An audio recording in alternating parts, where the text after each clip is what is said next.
নমস্কার বন্ধুরা, আপনারা সবাই কেমন আছেন? তো আশা করি আপনারা সবাই ভালো আছেন।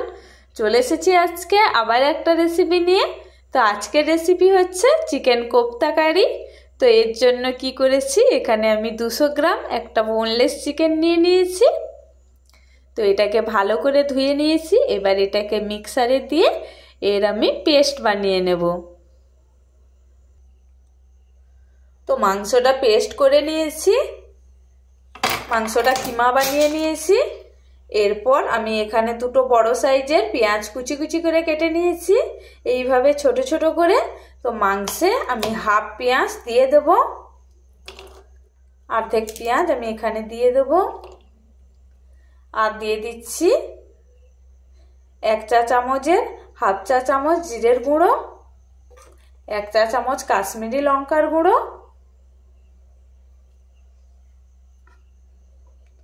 হাফ চা চামচ গরম মশলা গুঁড়ো, আর দিয়ে দিচ্ছি হাফ চা চামচ ধনে গুঁড়ো আর সামান্য পরিমাণ লবণ দিয়ে ভালো করে এটাকে আমি মাখিয়ে নেব।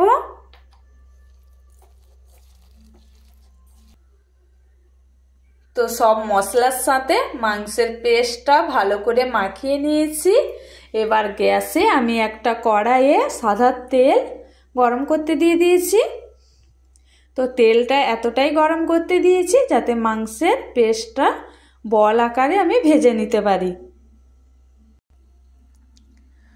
তো তেলটা গরম হয়ে গেছে, এবার আমি হাতের সাহায্যে মাংসের পেস্টটাকে এইভাবে বল করে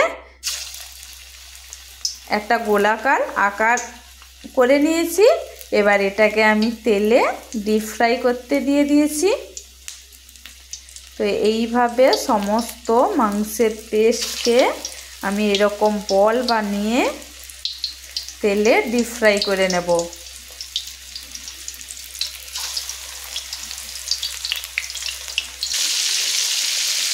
তো এই যে দেখুন, মাংসের বলগুলো কিন্তু খুব সুন্দর করে এপাশ ওপাশ লাল করে আমি সুন্দর করে ডিপ ফ্রাই করে নিয়েছি।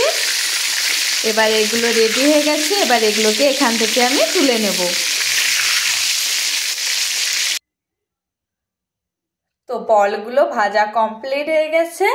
এবার কড়াইয়ে ওই তেলে আমি এখানে দিয়ে দেব দুটো শুকনো লঙ্কা ফোড়ন হিসাবে। এরপর এখানে দিয়ে দিচ্ছি একটা তেজপাতা আর দিয়ে দিচ্ছি হাফ চা চামচ গোটা জিরে।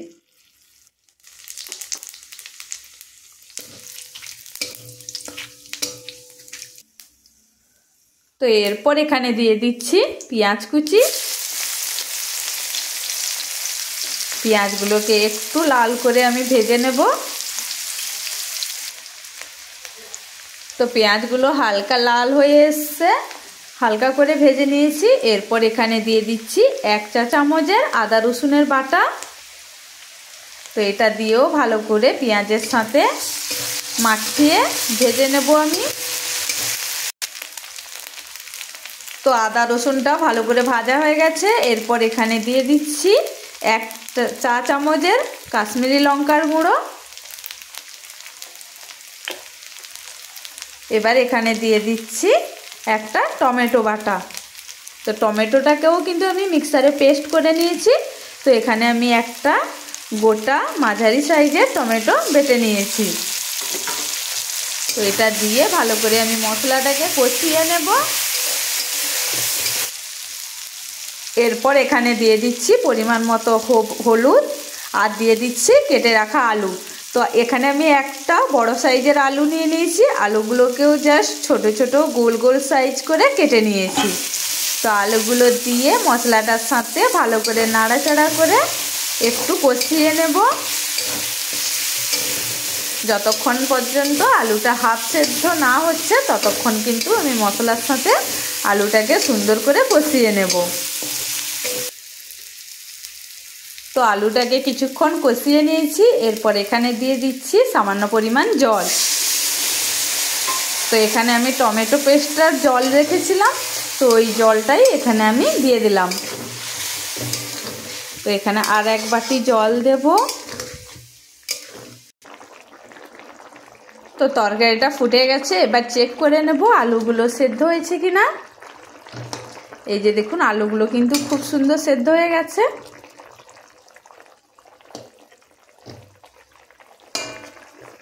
তো এরপর এখানে দিয়ে দেব পরিমাণ মতো লবণ। আমি কিন্তু ঝোলে এখনো পর্যন্ত লবণ দিইনি, তো দিয়ে দিয়েছি পরিমাণ মতো লবণ। এরপর এখানে দিয়ে দিচ্ছি ভেজে রাখা চিকেন।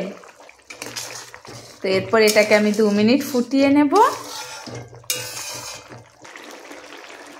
তো 2 মিনিট তরকারিটাকে ফুটিয়ে নিয়েছি। এরপর এখানে দিয়ে দিচ্ছি সামান্য পরিমাণ গরম মশলার গুঁড়ো আর দিয়ে দিচ্ছি ধনেপাতা কুচি দিয়ে এবার তরকারিটাকে আমি বন্ধ করে দেব। তরকারিটা রেডি হয়ে গেছে। তো কিছুক্ষণ পর এটাকে আমি পরিবেশন করে নেব। তো রেডি হয়ে গেল আজকে আমাদের চিকেন কোপ্তা কারির রেসিপি।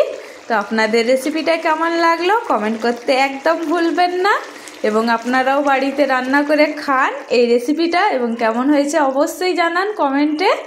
এবং আমার ভিডিওটা দেখার জন্য সবাইকে অনেক ধন্যবাদ। সবাইকে টাটা।